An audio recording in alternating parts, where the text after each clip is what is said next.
आज के इस प्रेस कॉन्फ्रेंस में प्रिंट और इलेक्ट्रॉनिक मीडिया के सभी जो पत्रकार बंधु हैं, आप सभी लोगों का स्वागत है। हम लोगों ने जो घटना हुई थी 13 तारीख को भारतीय जनता पार्टी के प्रोसेसन के दौरान, उस संबंध में हमने एक जांच रिपोर्ट मांगा था अपर जिला दंडाधिकारी विधि व्यवस्था और एसपी सेंट्रल जो हैं उनसे। तो वो एक तो जांच रिपोर्ट हम लोगों को प्रारंभिक आ गई है और पूरा जो घटनाक्रम है उसके बारे में संक्षेप में हम लोग चर्चा करना चाह रहे हैं। और बहुत लोग आप लोगों में से इंडिविजुअल फ़ोन कर करके कुछ प्रश्न पूछ रहे थे, इसलिए हम लोगों ने सोचा कि इसको आपके साथ बैठक करके हम लोग बैठ करके डिस्कस कर लें। कोई मन में प्रश्न है तो उसको भी हम लोग स्पष्ट कर दें। तो जो घटनाक्रम है उसमें यह है कि 13 तारीख को गांधी मैदान में सभा करने के लिए अनुमति ली गई थी भारतीय जनता पार्टी के द्वारा, और उसके बाद पोस्टर बैनर इत्यादि के माध्यम से हम लोगों ने देखा था कि विधानसभा मार्च की भी तैयारी की गई है। और एक आवेदन भी उन लोगों ने दिया था अनुमंडल पदाधिकारी के यहाँ कि विधानसभा मार्च किया जाएगा, तो उसकी अनुमति उस पर कोई लिखित रूप में नहीं दी गई थी। और गांधी मैदान में जो सभा हुई उसकी अनुमति प्रॉपर थी, उसकी बुकिंग थी गांधी मैदान की। और उसके बाद वहाँ से जब मार्च निकला है, लोग निकले हैं साथ में, तो हम लोग कोशिश किए हैं कि एक बार उनको समझा बुझा करके जो जेपी गोलंबर है वहाँ पर रोका जाए। फिर वहाँ पर नहीं रुके हैं तो फिर डाक बंगला चौराहे पर पूरा नाकेबंदी प्रशासन के द्वारा की गई, जो दंडाधिकारी और पुलिस पदाधिकारी वहाँ पर थे। तो ये एक परंपरा रही है कि हम लोग डाक बंगला चौराहा से आगे कोई भी जुलूस या प्रदर्शन नहीं जाने देते हैं। मैक्सिमम लिमिट वही है हम लोगों की। और धरना प्रदर्शन के लिए गर्दनी बाग में स्थल निर्धारित है, और अगर अनुमति ली गई है तो गांधी मैदान में भी किया जा सकता है। लेकिन जुलूस जो रहा है उसको हम लोग डाक बंगला से आगे क्रॉस नहीं करने देते हैं। उसके कई कारण हैं, जिसमें कि हम लोग देखते हैं कि बहुत ही सुरक्षित क्षेत्र एक तरह से है, वो संवेदनशील क्षेत्र भी है। उसमें माननीय उच्च न्यायालय का परिसर है, विभिन्न राजनीतिक दलों के कार्यालय हैं, महामहिम राज्यपाल का भवन है, और माननीय मुख्यमंत्री जी का है, विधानसभा है, सचिवालय है। तो एक तरह से वो अति सुरक्षित क्षेत्र है, इसलिए हम लोग डाक बंगला चौराहा से आगे किसी भी प्रोसेसन को नहीं बढ़ने देते हैं। इसमें किसी प्रकार का किसी से कोई पूर्वाग्रह या किसी से कोई फेवर करने की बात नहीं है। पूर्व में आप लोग देखे होंगे कि राष्ट्रीय जनता दल का भी एक बहुत बड़ा कार्यक्रम हुआ था एक विधानसभा सत्र के दौरान ही, उसको भी डाक बंगला पर ही रोका गया था और बलपूर्वक रोका गया था। और उसके बाद हम लोग देखे थे कि लोजपा का भी एक कार्यक्रम हुआ था, उसको भी यहीं रोका गया था। बल्कि कुछ लोग वो लोग गुरिल्ला टाइप का दूसरे रूट से हड़ताली मोड़ पर भी पहुंच गए थे, तो फिर वहां जाकर के फाइनली रोका गया था। तो ये एक स्टैंडर्ड प्रैक्टिस है।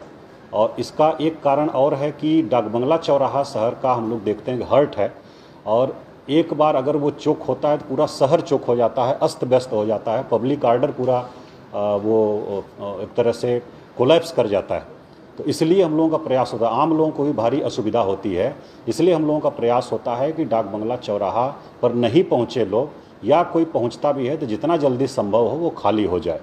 तो इसी क्रम में वहाँ नाकेबंदी की गई थी, और कुछ जो प्रदर्शनकारी लोग थे वहाँ पहुँचे, और वीडियो फुटेज भी हम लोगों ने देखा है और रिपोर्ट भी आई है। वहाँ उनको बैरिकेड पर रोकने की कोशिश की गई, लेकिन ज़बरदस्ती वो लोग जो है बैरिकेड को गिराने लगे और गिरा भी दिए, कुछ ग्रुप जो है हम लोगों ने देखे हैं। और उसके बाद वहाँ से फिर आगे बढ़ने लगे, और रोकने पर फिर हम लोगों ने देखा है कि मिर्च का पाउडर भी फेंका गया, जिसमें कुछ जवानों के आँख में भी लगा है, एक दो जर्नलिस्ट थे उनके भी आँख में लगा है। तो मिर्च पाउडर भी फेंका गया, और उसके बाद उसको तोड़ करके आगे बढ़ने की कोशिश की गई। तो वहाँ से अगर एक बार वो फेल करता हम लोगों का सिस्टम या नाकेबंदी, तो फिर उसके बाद कहीं रोकना बहुत मुश्किल होता। फिर उसके बाद विधानसभा भी चूँकि सत्र में है और काफ़ी भीड़ वहाँ तक अगर पहुँच जाती तो एक प्रकार से प्रशासन की विफलता होती। हम लोग ये रिस्क नहीं ले सकते थे, इसलिए वहाँ रोका गया। और उसके बाद पहले वाटर कैनन चलाया गया, पानी की बौछार उससे पीछे किया गया, और उसके बाद आंसू गैस के गोले भी छोड़े गए। फिर भी नहीं मानने पर और वो बैरिकेड गिरा करके और आगे जाने का प्रयास किया गया, उसमें फिर हल्का बल प्रयोग हुआ और उसके बाद कुछ लोग दोनों तरफ से घायल हुए हैं, पुलिस की तरफ से भी कुछ लोग घायल हुए हैं, कुछ जो जुलूस में प्रदर्शनकारी लोग थे वो लोग भी घायल हुए हैं। तो ये एक पहलू है और इसमें जो स्थिति थी यही है जिसको हम लोगों ने स्पष्ट किया है और डाक बंगला से आगे हम लोग किसी को नहीं अलाउ करते हैं, कभी नहीं करते हैं और भविष्य में भी नहीं करेंगे, ये बहुत क्लियर है। अब इसमें कोई किसी भी प्रकार का पूर्वाग्रह नहीं है, बहुत ही स्पष्ट है, पहले से हम लोगों का स्टैंडर्ड प्रोसीजर है ये, उसको हम लोग फॉलो करते हैं। दूसरा एक इसमें मामला आया था एक व्यक्ति की मृत्यु की, तो उसी बीच में सूचना हम लोगों को मिली थी जब वहाँ सब चल रहा था अफरा तफरी कि एक व्यक्ति की मृत्यु हो गई है PMCH में। तो हम लोगों ने तुरंत सब चीज़ों को लोकेट किया और कोशिश किया प्राप्त करने की कैसे हुआ है। तो उसमें जो हम लोगों को सूचना, पहली सूचना मिली कि कोई चोट उनको नहीं है शरीर पर, खरोंच तक नहीं है, ये सूचना हम लोगों को मिली। तो ये हम लोगों को लगा कि लाठी चार्ज में वो घायल नहीं हुए होंगे, अन्यथा कहीं ना कहीं चोट जरूर रहती, ये एक हम लोगों को सूचना मिली थी। दूसरा फिर इनक्वेस्ट उनका कराया गया, इनक्वेस्ट में भी आया कि कहीं से कोई खरोंच नहीं है, कपड़ा भी उनका इंटैक्ट है और बाकी सब चीज़ें ठीक हैं।